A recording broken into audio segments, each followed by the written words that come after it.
So we are now moving into our final panel for PANAAWTM 2021. The title is Interstitial Integrity, Looking Forward, Radical Imagining.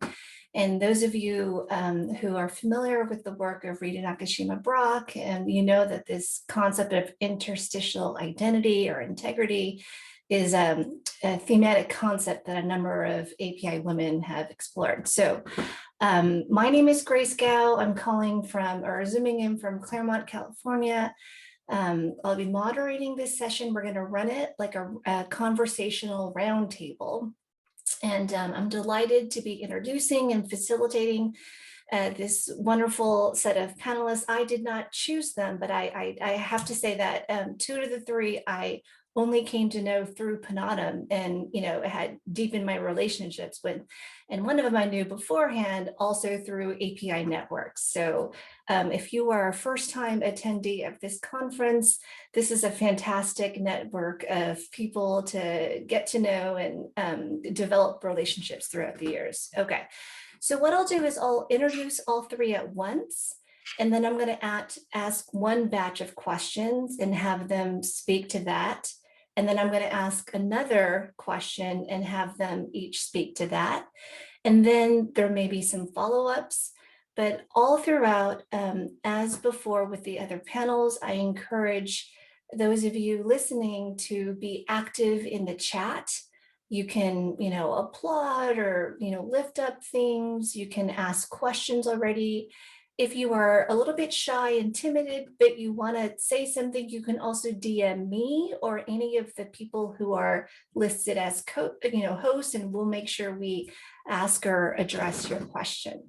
Okay, so we've got three panelists. Our first is SueJeanne Koh. She's the Graduate Futures Program Director at UC Irvine, where she works with humanities graduate students on professional development and career pathways. She's also the Director of Adult Education and the Resident Theologian of St. Mark, which is in Newport Beach, California, and New Hope, which is in Anaheim, California, Presbyterian churches, where she focuses on racial justice opportunities. And her research is on the effective disjuncts and similarities between theology, critical ethnic studies, and gender and sexuality studies. So looking forward to hearing from SueJeanne. Our next panelist is Haruka Umetsu Cho. She's a PhD candidate at Harvard University in the field of religion, gender, and culture. Haruka is finishing up her doctoral program, and she'll start teaching systematic theology full-time in the fall at Santa Clara University. Her dissertation performs a theological reading of modern Japanese fiction and poetry, where she focuses on how the flesh of women and God is reimagined in a literary space. She also has an article on Japanese second-wave feminism and Christianity that will appear in the Journal of Feminist Studies and Religion this year. So also delighted to have Haruka joining us on the panel this morning. And our final panelist is Lisa Asedillo Cunningham, who, as you know, is one of the organizers of this conference. She is finishing up her PhD in Christian ethics at Drew University. She's writing her dissertation on the Theology of Struggle and Ecumenical Women's Movement from the 70s through 90s in the Philippines and mining Philippine Christian resistance history for pedagogical strategies of freedom. She's currently teaching global ethics at Phillips Exeter Academy. And she's got a book chapter, which she and I co-wrote, which is entitled Becoming Asian American Christian Ethicists, which can be found in the most recent PANAAWTM publication edited by Dr. Kwok Pi-Wan. And that the title of that is Asian and Asian American Women's Contributions to Theology and Religious Studies, Embodying Knowledge. Okay, so now again, I'm going to ask one batch of questions and have them speak to it in the order that I just named, and then I'll ask my second round. Okay, so these panelists were asked to introduce particular stories which critically engaged their work or their life. They were asked to reflect on the methods they use in their research, ministry, activism, or teaching, and how they feel connected to those methods, and what kinds of stories they produce through those methods. So that's like question number one. And then the second part of that question, they were asked to reflect on what kind of future do those narratives show, and what role does narrative play in envisioning a concrete hope for the future. So with that batch of questions, let's hear first from SueJeanne. Thank you, Grace, and good morning or good evening to everybody. I just first wanted to thank the PANAAWTM organizers for just gathering us this year for this conference virtually. And I also just wanted to say that I'm honored to be speaking on this roundtable with Lisa and Haruka. And at least from my perspective, I would really like for this to be a conversation. And so even though I've prepared some remarks, they're pretty broad, so I hope they generate questions. So I had a really hard time actually answering these first two questions because on some level it sounds so constructive and implies that I've figured this all out. But to be honest, I feel like the last few years have been mostly a process of deconstructing. And when I think about stories, I think about a narrative that has someone at the center of it. And for this question, something that offers concrete value or direction, like a metaphorical guiding star that will lead to the revelation of a baby in the manger. But the more that I reflect on this question, the more I realize that it's more that I am pulled by the silences in the stories that I've been told, and asking what kind of formative work that entering into those silences does. So just speaking from my own life, let me take how I would describe myself in terms of personal location. I'm a second generation Korean American, cisgendered and heterosexual woman. I grew up in the immigrant Korean American church, and my parents, especially my father, who was always interested in history, told me and my sisters stories about growing up in the wake of the Korean War. I absorbed these stories of walking miles in the snow to get to school. Some of these may sound familiar, of using rice and water and cooked rice as glue, of my dad listening to the Armed Forces Korean Network radio to learn the pronunciation of American English, and of how my mom helped her own mother to take care of her younger sisters. I implicitly understood them as stories that should engender respect for my parents' perseverance and strength, and thankfulness for my parents' sacrifices. In no small part, they told me these stories to give me a sense of belonging and to orient me toward my own future success. I was told to be proud of being of Korean descent, of our long 5,000-year history that easily outstripped the United States, how Korea had survived periods of Japanese colonization, and how it had emerged from the ashes of a brutal civil war. These were stories that told me that I should never hate myself for looking like and being Korean in a country that valued having blonde hair and blue eyes. And I think that these stories and their didactic implications have served me well. I've navigated through various levels of education and gotten into the positions that I'm in because these stories formed in me ideas about responsibility, persistence, and respect. And because I conform to certain cultural, gendered, and sexual norms within the Korean American immigrant church, I didn't need to question these stories on a deeper level. But I've also had my struggles with mental health, experienced failure, and cognitive dissonances in my faith journey that challenged the stability of these narratives and how they were operating in my life and orienting me to the world. The stories gave me a sense of belonging, but only up to a certain point. And that realization made me more attuned to how others might inhabit the same spaces and broadly share the same kind of histories that I received and not feel a sense of belonging. As a result, I'm interested in continuing to unsettle my sense of belonging by learning the histories and stories of other diasporic Koreans. Or maybe it's more the interpretation of stories that help us to resist closure to the past and complicate received truths. It has taken me years to finally understand that I can only really write and speak from my own social location and to respect the limits of that. But it's less of a closing in on myself and more of a filling in of a map with more detail, of knowing that any space that I find myself in is layered with the multiple stories of other diasporic Korean women's stories and experiences. I'm not as interested in grand narratives anymore, theological or otherwise, because I've seen and experienced how they can provide a false sense of comfort and stability. So I'm interested from this angle in stories that lead me to both a more local and more heterogeneous understanding of the Korean American experience. It's about a critical stepping into the silences of the particular stories that we've received so that I can help to shift the narratives of belonging that aren't actually life-giving. So for the past few years, I have not actually read a lot of theology because I feel like it's overdetermined my analytical approach. Rather, it's about developing a sense of proximity to theology as a discourse. But the second significant aspect to my intellectual and life journey is about being surprised, to see the flash of recognition or identification in life experiences and social locations that are further from my own, but especially in other women. So when I really and truly wrestled with Dolores William and Joanne Marie Terrell's understanding of Black motherhood, of how Black mothers have for so long made a way out of no way, and I was really happy to hear Toy-san also lift up Dolores Williams yesterday. I saw in these reflections glimpses of my own mother's resourcefulness and perseverance.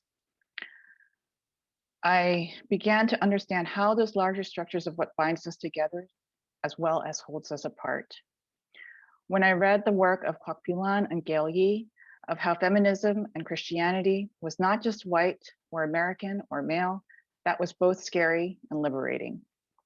So these flashes of recognition have led me to try to navigate the contours of recognition and how they can build into something bigger, community and solidarity across a host of differences. In my work, that primarily means how both narratives of anti-Blackness and anti-Asianness circulate in our respective communities and how they represent two aspects of woundedness emanating from the same sources. I think it is easier to disavow these connections to anti-Blackness and anti-Asianness. It is harder to dig deeper into understanding how those narratives do their formative work and persist. It's easier to express solidarity rather than doing the longer, slower, non-linear work of creating the grounds for authentic community and belonging. So this is why I got to a point where it was important for me to try to ground my thinking and analysis in the church community, because I don't want to risk the possibility that my intellectual work will be just rhetoric, because real lives are at stake. As a mother of biracial children, when I'm really thinking about what I am working for, it's less important that I write something intellectually provocative or sound. Well, I do want it to be sound, I guess, rather than helping to concretely and tangibly create the grounds for community where we can call each other beloved.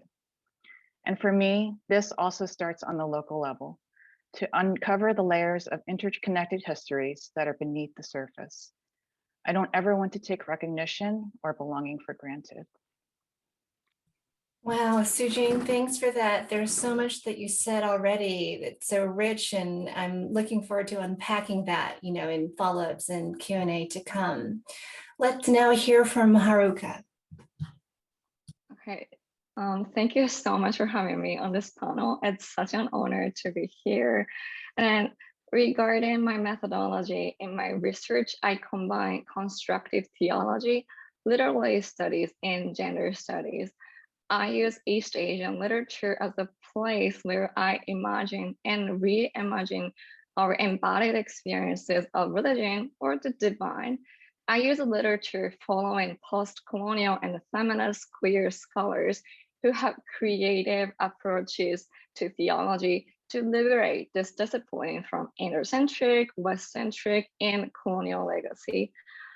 For me, novels and poetry tell me the expressions of unheard and unexpected experiences of somehow living theology.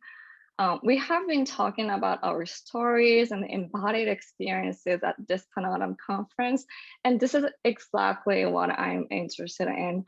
I have been intrigued by the relationship between the body and text. And as we witnessed yesterday, each story is coming from our embodied experiences. And then these experiences are written on pages or sometimes combined with other stories or imagery. It's like our fleshy experiences somehow become text. And then when we open these texts to listen to the stories, now texts start to talk, like sometimes even deeply touching our mind, body, and spirit, and having this interesting but complex relationship between the body and text. I'm trying to rethink and the meanings of theological or religious texts. Regarding the question of the body, I'm particularly focusing on sex, gender, sexuality, especially those who have stigmatized flesh. Let me briefly share an example of a story I'm working on. This is a story entitled The Christ of Nankin, written in 1920 by a Japanese author, Akutagawa Ryunosuke. This short story's protagonist is Kinka, a 15-year-old poor and syphilitic sex worker in colonial Nanjing in China. She identifies herself as a Christian. One night, she had sex with a racially mixed, alluring, cheerful stranger whose face resembles the countenance on her crucifix. That night, she has a mystical dream of revelation and healing. Next morning, she feels her syphilis is gone, and she comes to believe that the stranger was Christ himself. But at the end of the story, a Japanese tourist, another of Kinka's customers, reveals that the Christ-like figure may be a half Japanese, half American journalist named George Murray, who had bought a Christian prostitute in Nanjing and had subsequently gone insane from third stage syphilis. So in this story, we find themes of systemic violence, poverty, gender violence, gaze on race, infectious disease, a scientific view of the body, insanity, and also the physically intimate interaction between a destitute prostitute and the Christ-like stranger. These characters' flesh, which is prone to disease and racializing gaze, is stigmatized, particularly under the empire. Indeed, coloniality in this story is very complex because this is a 1920 Japanese imagination of colonial China, and also the half Japanese and half American journalist figure also somehow embodies colonial forces of that time. So I'm analyzing these intricate dimensions of the story, and I'm also asking what kind of a divine could the protagonist encounter enfleshed as she is in this marginal body? And I also ask, how do we embrace the human desire for intimacy with the divine flesh? And how do we reimagine our longing, which is rooted in our bodies, as a resource for our theological or religious imagination and reimagination? So this is a brief capture of a story I'm engaging with and trying to produce in my work. Thank you so much, Haruka. This talk about bodies and text at the beginning, and then I'm so appreciative that you gave us a concrete example of the type of work that you're doing. I'm sure there's going to be a lot of interest in the Q&A to follow. Okay, last we'll hear from Lisa on this opening batch of questions.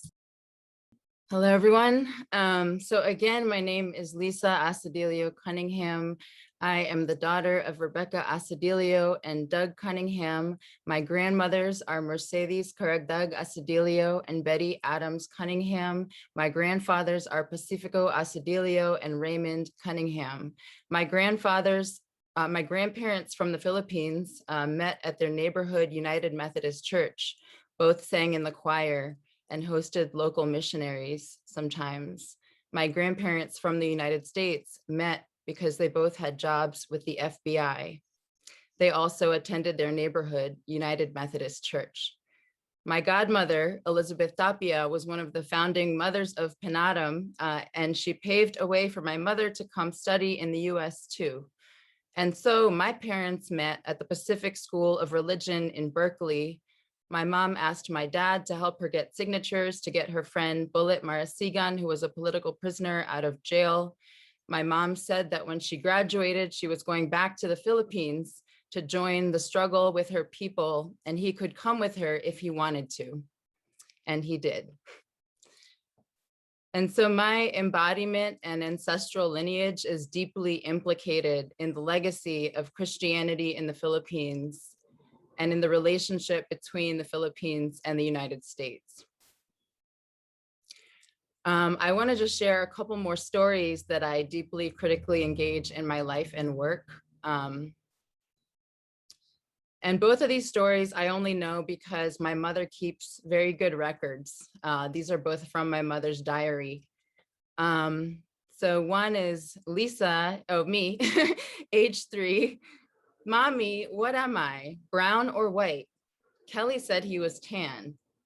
Mommy says, you are both brown and white. And Lisa says, no, I am purple. And then when I was 6, at this point, we were living in the Philippines, and I was experiencing, even though by that point I was fluent in the language, I was a Filipino child, but people would look at me and ask, Americano ka ba? Americano ka ba? Always, are you American? And so I wanted to know, Mommy, what am I, American or Filipino? Mommy says, you're American and Filipino. And then I say, how can I be both?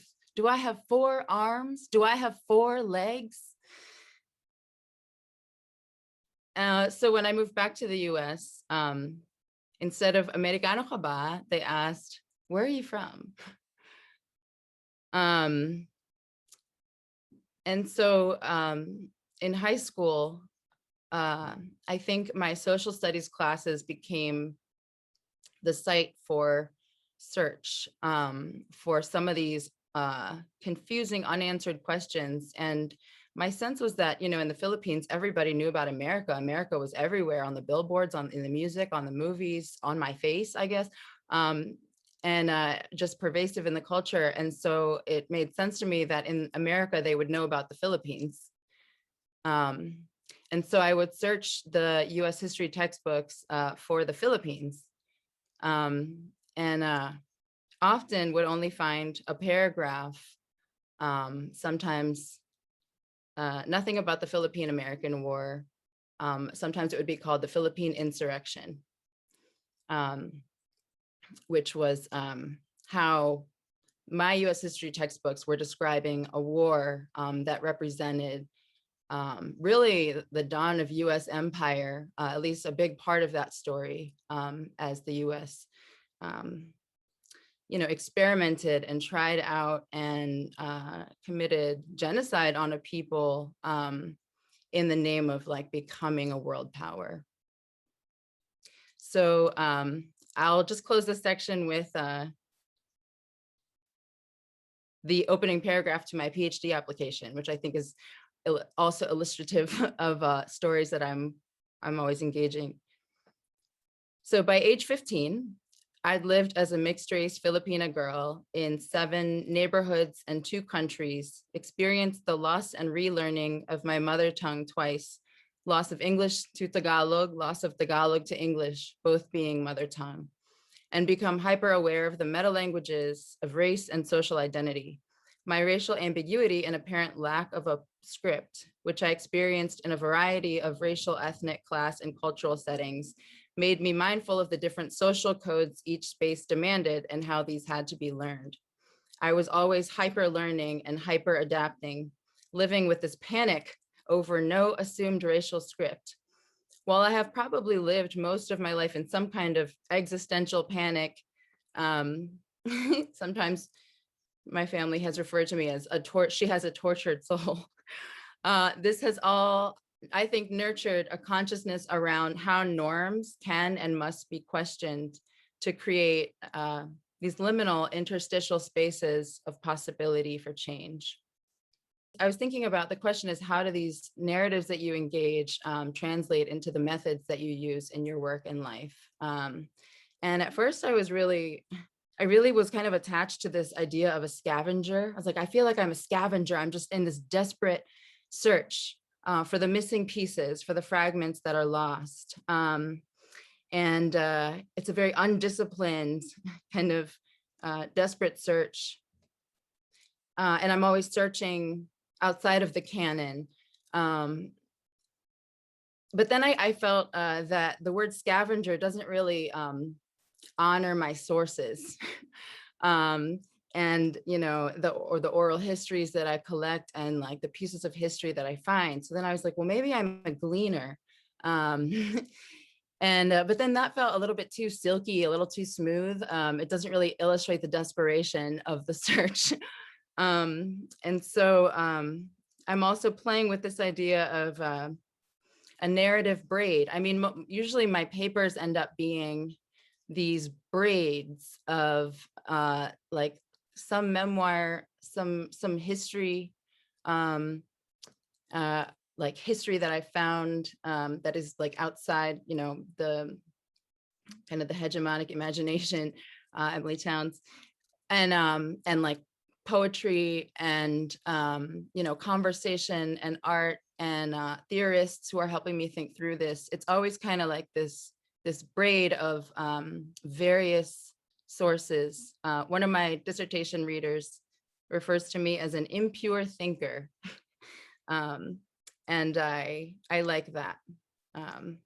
So kind of the assembling of uncommon sources.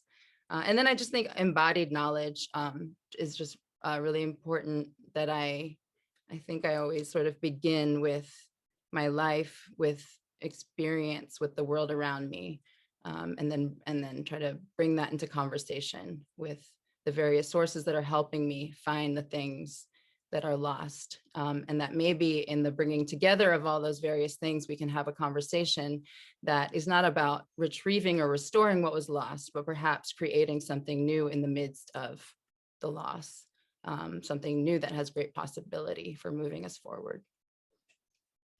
Thank you, Lisa. I love how you began with this love story with your parents, and then how in your remarks, you're modeling your own method. You gave us diary entries and a paragraph from your application essay, and then toward the end, this play of words, whether it's narrative braiding or scavenging or gleaning, also really wonderful set of concepts to think through together. So thank you for that. So what I'm going to do now is move into the last formal question that I've been tasked to ask, and we'll hear from the panelists. And then we're just going to open it up. There's so much already on the table to explore further about. Panelists, if you haven't done so already, you'll see in the chat, folks are lifting up, and amplifying some of the comments that have been raised. So we'll do that. So this third question, and I've been also asked to put it in the chat, so I will for everyone's benefit. But as we celebrate the 35th anniversary of PANAAWTM this year, insofar as your identification age-wise, so for instance, I'm Gen X, I think my kids are Gen Z, I don't even know, they're 11 and 13, I don't know how to, but well, however you identify with generation, can you offer a vision for PANAAWTM, and how might that vision be connected to your own work? And how might you suggest we co-create our new narratives of PANAAWTMs for the next 35 years? So that's the next, final batch of questions, and we'll also go in the same order. So let's hear first from SueJeanne. I didn't really prepare remarks for this part of the for this question. I think that the value in PANAAWTM, and I guess part of my reservation from speaking is because I still feel like I'm relatively new in this space, and so I don't want to presume that I have a vision for PANAAWTM for the next 35 years or whatever. But just in terms of my experiences in the space, I think the value is really in mentoring, and also allowing for people, women from different contexts to kind of bring their wisdom and experience. So it's not just academics, it's also activists and writers and people in ministry who all have something different to contribute. And I think that this collective wisdom, really kind of strengthens all of our work in our respective places. And so, so I kind of like that heterogeneous space, and also just, there are so many different kinds of different ways of being Asian or Asian American in this space, and I really appreciate and value that. And so I guess I would really like to see that amplified even more.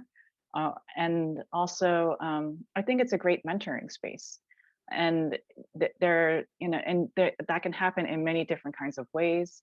And so I think I have received so much mentoring myself.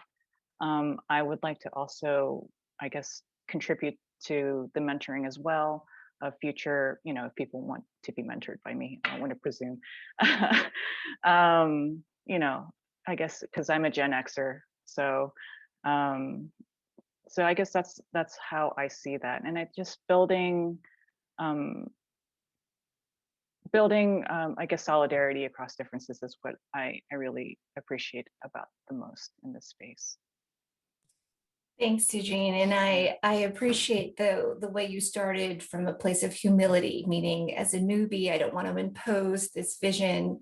And yet I remember something that Christine said yesterday in one of the sessions, that she's heartened by the new the newer faces, right? PANAAWTM needs to keep replenishing itself because our foremothers, they've done so much work already. They continue to do the work, but I'm sure they're going to be very happy to give the reins, right, to newer folks. So thanks for that. Haruka, let's hear from you.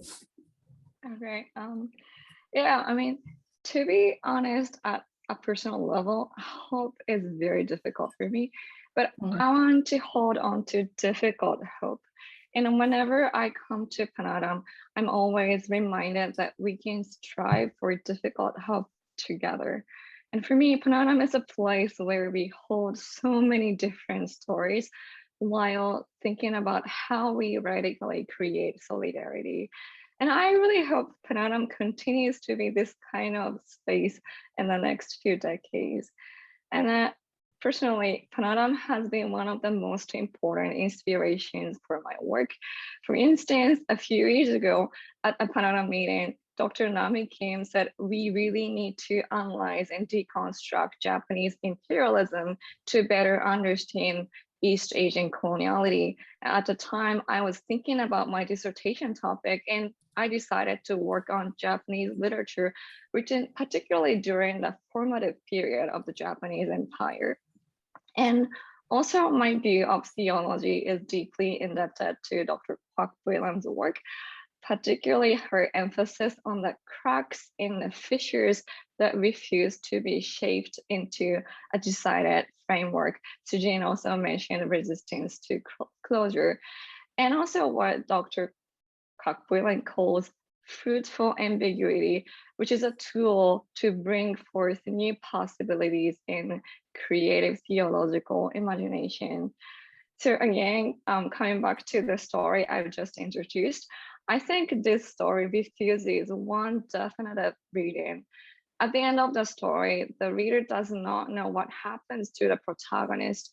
She could be healed or just entered into the dormant stage of syphilis, or she has already gone insane due to the disease, believing the stranger was Christ. The reader just cannot know what happens next. The most important point is that even after having a mystical dream of healing, this protagonist comes back to her harsh reality of being exploited under a particular kind of colonial violence. Also, this 1920 story situation gets more complex if you think of the history of World War II and the Japanese Imperial Army's systematic exploitation of comfort women throughout Asia, as well as their slaughter of the people of Nanjing in 1937. And as we have been talking, we are still living in colonial legacy in so many complex ways. And I'm working on this kind of simple but difficult story. For me, the notion of the cracks and ambiguities as a place for radical imagination has been very important. And then whenever I come to PANAAWTM meetings, I say that we are also living in the various moments of cracks and ambiguities with our complex stories and also our situatedness. But holding diverse stories, we are not alone, but together. For me, the beauty of the PANAAWTM gathering is that we are invited to share a space to hold grief, wounds, and difficult hopes without ignoring the particularities and layers of each story. This is also what I really aim for in my work, not simplifying complex narratives of literature, but almost let them speak and touch our embodied experiences, even though at times stories are not comforting, but discomforting and difficult. And again, at PANAAWTM meetings, I really hope that we continue to imagine and reimagine, write and rewrite, and also visit and revisit stories as ways of activism, research, ministry, and teaching. Thank you, Haruka. So I loved how you, again, in talking about the future, connected and named the scholars who've been influential in your work. And in 35 years, I absolutely imagine new PANAAWTM people saying, well, that Haruka, she wrote that book or she wrote that article, and that's the thing I turn to, right? So this is the hope, right? That we build the network, we help one another out in our scholarship, in our thinking, right? And so the train of influence continues. Lisa. So I was thinking about, you know, the futures that we can imagine that come out of our methods and our futures and visions for the PANAAWTM network. If we, and a lot of my method is about ancestry and tracing back to find the fragments and the pieces. And if we do this, actually, I also need to, I was very struck that the definition of ancestry in the Merriam-Webster dictionary, wow, and is a line of descent, especially noble, aristocratic, which I think points to what my mom was kind of mentioning in the opening ritual around, I don't even know my mother's name. And to me really points to how political this is, to do this work, to say, no, our ancestry matters, and we're gonna trace and we're gonna search and we're gonna recollect. And when we do this, we also find a lot of interconnected histories, which was mentioned. We find a lot of solidarity histories, particularly among peoples who have resisted in the face of decimation. And so if we do it right, we expand the family. And I want to just share a short excerpt from an interview that I did with Ate Darlene Marquez Caramanzana for my dissertation on this topic of expanding the family. So she was reflecting on hope. I asked her about the role of hope in the movement. And she said, she was interviewing, she's sharing her story of interviewing two mothers whose daughters had disappeared.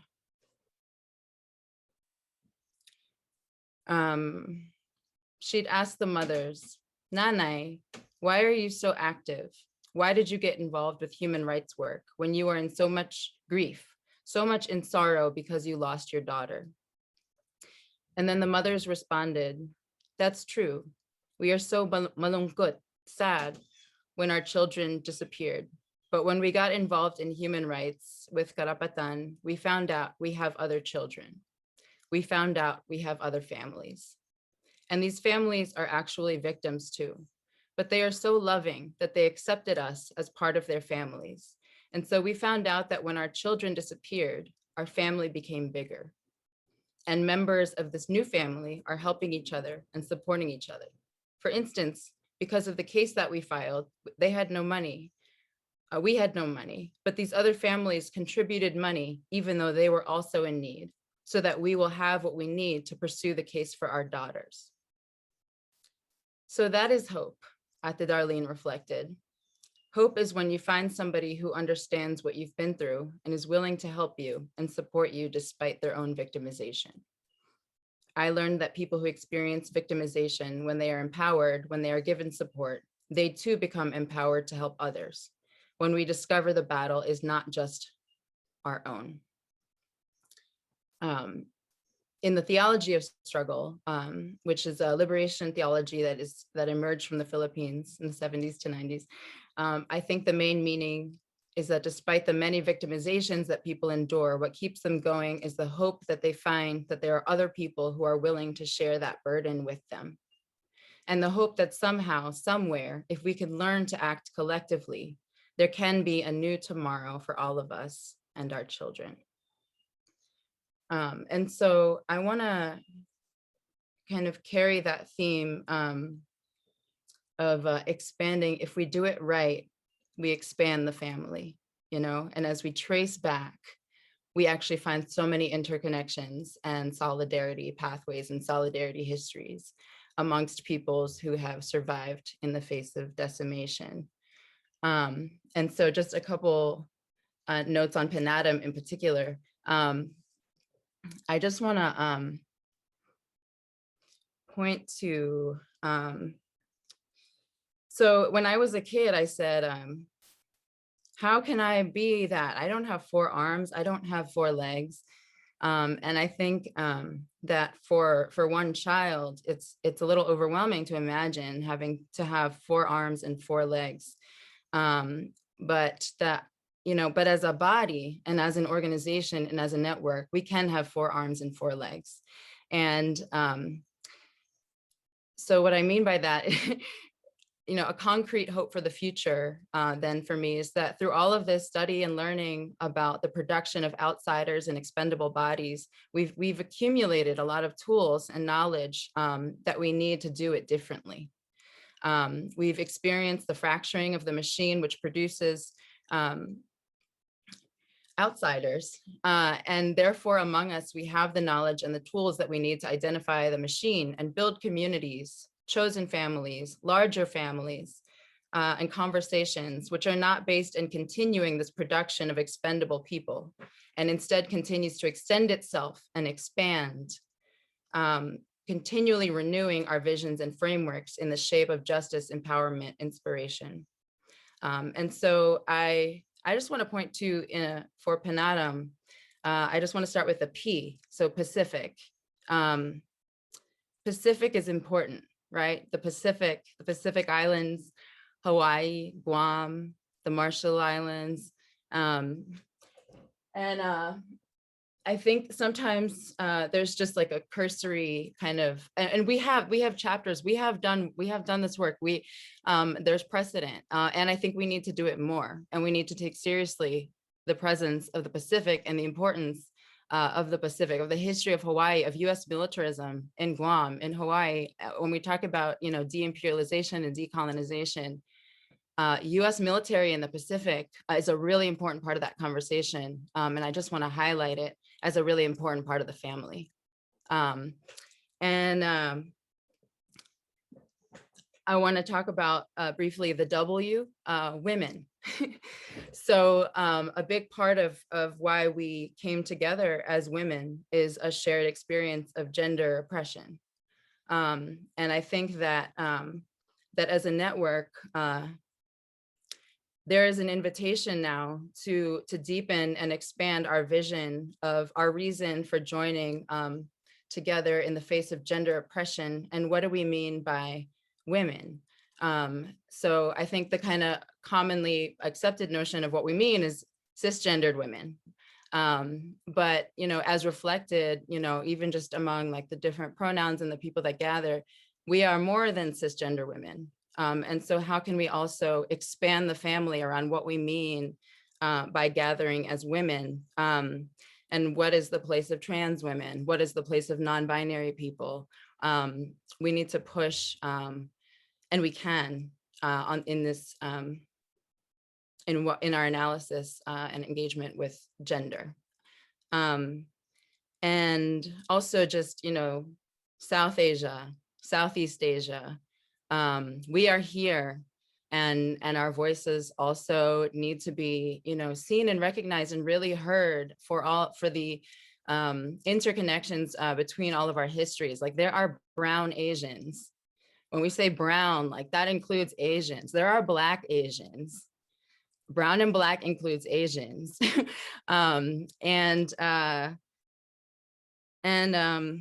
And I think that in sort of tracing back, again, we find these histories and like these really useful tools for building our voice around, like, in the conversation around racial justice and Black Asian solidarity. And it's really important that we sharpen now, and that we really dig deep into our histories in order to cultivate that voice in the public, in the culture, as Asians, as exactly who we are. And then just like queering, I think like we've started this work. I recommend you watch the panel on introducing LGBTQ networks it's on YouTube. And many of the people who are on that panel have been in this conference. But I think we need to continue to really, really push that, especially for the ways we are accountable to the ways, and there's an opportunity, for us to really assert a voice in the face of so much violence.